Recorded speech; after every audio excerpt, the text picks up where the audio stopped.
Hi friends, welcome to our channel Mounika ముచ్చట్లు. ఈరోజు ముచ్చట ఏంటంటే, ఇంట్లో సింపుల్గా పాయా సూప్ ఎలా చేసుకోవాలో ఈ వీడియోలో చూసేయండి. ముందుగా కాళ్ళ బొక్కలు కాల్చినవి తెచ్చుకొని దాన్ని కొంచెం సాల్ట్ వాటర్లో వాష్ చేసి పక్కకు పెట్టేసేయాలి.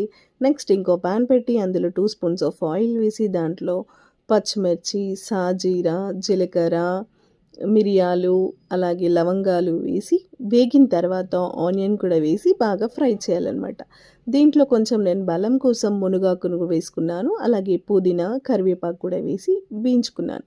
ఇవన్నీ బాగా వేగిన తర్వాత దీంట్లో కొంచెం వెల్లుల్లిని, ఇంకా మిరియాలు, గల్లుప్పు వేసి బాగా కచ్చపచ్చ దంచి వేసానన్నమాట.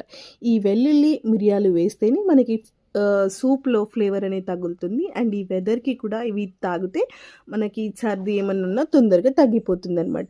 సో అవి వేసిన తర్వాత కొంచెం పసుపు వేసి వేయించుకుని దాంట్లో పీసెస్ కూడా వేసేసాను. పీసెస్ అన్నీ అంటే వాటర్ పోయేంత వరకు కొంచెం 2 మినిట్స్ బాగా ఫ్రై చేశాను.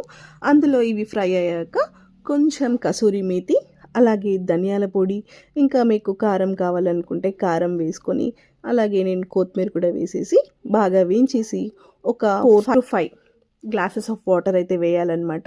వేసేసి ప్రెషర్ కుక్కర్కి పెట్టేసేయాలన్నమాట. ఈ విజిల్స్ వచ్చేసి మనకి అరౌండ్ 6 to 7 విజిల్స్ వస్తే మనకు ఆ బొక్కలని మంచిగా ఉడికేసి సూప్ అనేది రెడీ అయిపోతుంది అనమాట.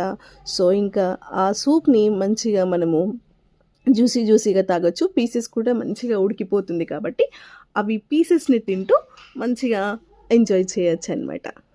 సో ఇదేంటి ఈరోజు ముచ్చట. మా వీడియో కనుక మీకు నచ్చినట్టయితే లైక్ చేయండి, షేర్ చేయండి, కామెంట్ చేయండి. మరిన్ని వీడియోస్ కోసం మా ఛానల్ని సబ్స్క్రైబ్ చేయండి.